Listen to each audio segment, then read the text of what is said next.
Student, working capital requirement में और एक टाइप का सम है। देखो जैसे क्वेश्चन नंबर 12, इसमें उतना इन्फॉर्मेशन नहीं दिया और स्पेशली अभी ये क्वेश्चन ही ज़्यादा आ रहे हैं। देखो यहाँ पर दिया हो कि projected annual sales 130 lakhs, the profit is 25% on cost. Remember 25% not on sales, in on cost. Average credit period 10 weeks, credit allowed from the creditors 4 weeks और carrying cost, carrying of stock is 8 weeks। बस इतना ही दिया हुआ है, ठीक है। तो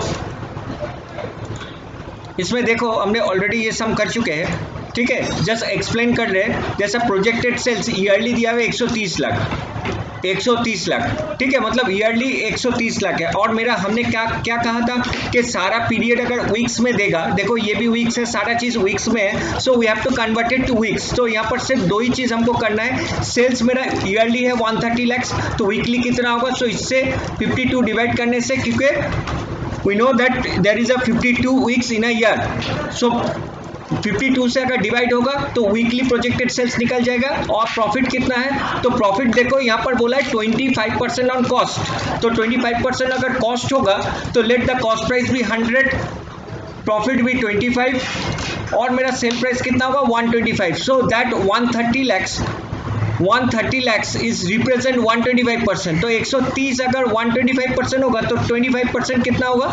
26 lakhs। Yearly अगर ये है तो ईयरली अगर ये देखेंगे तो ये 104 हो गया कॉस्ट ऑफ गुड्स सोल्ड। तो इसको वीकली करने के लिए सबको डिवाइडेड बाई 52 किए तो मेरा ये वीकली आ गया, ठीक है। अब इसमें just current assets and current liabilities. Current assets में सिर्फ stock of raw material, debtors, cash in hand ही आता है और नॉर्मली कुछ आता नहीं है। करेंट लायबिलिटीज में क्रेडिटर्स में भी वेजेस और ओवरहेड ये सारा चीज आता है। अब देखो रॉ मटेरियल मेरा स्टोर इन पीरियड है 8 weeks, ठीक है। तो रॉ मटेरियल मेरा 8 week है और रॉ मटेरियल किसके साथ रिलेट है? कॉस्ट ऑफ गुड्स सोल्ड के साथ। इसको एक चीज याद रखेंगे कि सारा चीज कॉस्ट ऑफ गुड्स सोल्ड से होगा, सिर्फ सेल्स डेटर्स जो है वो सेल्स पे होगा। तो मेरा देखो वीकली जो सेल्स है, वीकली जो मेरा रॉ मटेरियल जो है 8 weeks है, 8 वीक में मेरा कॉस्ट ऑफ गुड्स सोल्ड है 2, तो 8 × 2 16 lakhs हो गया मेरा रॉ मटेरियल। डेटर्स कितना है? तो डेटर्स पीरियड अलाउड 10 weeks, तो डेटर्स हमने क्या कहा था? सेल्स से, तो 2.5, तो 2.5 × 10 25 lakhs। बस कैश इन हैंड मेरा कुछ था नहीं, तो कुल मिला के मेरा टोटल करंट एसेट्स हो गया 41 lakhs। करंट लायबिलिटीज में सिर्फ एक ही चीज दिया हुआ है, credit allowed from the creditors, that is 4 weeks। तो creditors cost of goods sold से ही जाता है, तो कॉस्ट ऑफ गुड्स सोल्ड है 2 lakhs × 4 8 lakhs। एक चीज याद रखो, ये डेटर्स जो है ये सेल्स पे जाता है, हम लिख दे रहे हैं, और रॉ मटेरियल जो है ये COGS में जाता है, cost of goods sold, COGS, ठीक है। और मेरा ये जो क्रेडिटर्स है ये भी COGS से ही जाता है। और वेजेस वगैरह अगर कुछ होगा तो उसमें इंफॉर्मेशन देगा, तो इसमें कुछ है ही नहीं। तो 41 से 80 जाता तो मेरा वर्किंग कैपिटल आ गया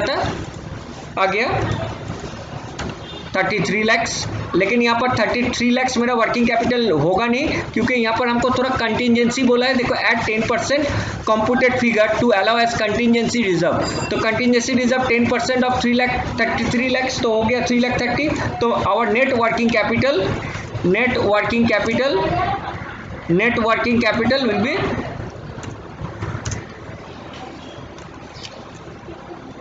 36 लाख।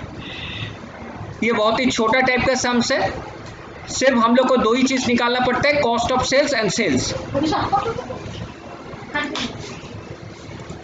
ठीक है स्टूडेंट। तो इस अच्छे से इस क्वेश्चंस को देखो अच्छे से, और इससे बेस करके हम लोग 13 कर सकते हैं, ठीक है। क्वेश्चन नंबर 13 कर सकते हैं, और सामने कुछ सम्स है।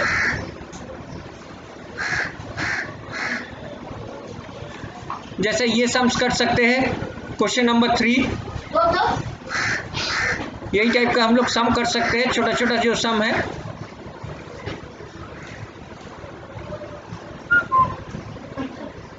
ये 11 भी कर सकते हैं, तो 11, 13 ये सब हम लोग सम कर सकते हैं। तो स्टूडेंट ट्राई करो कि ये सब सम करने के लिए। Thank you so much.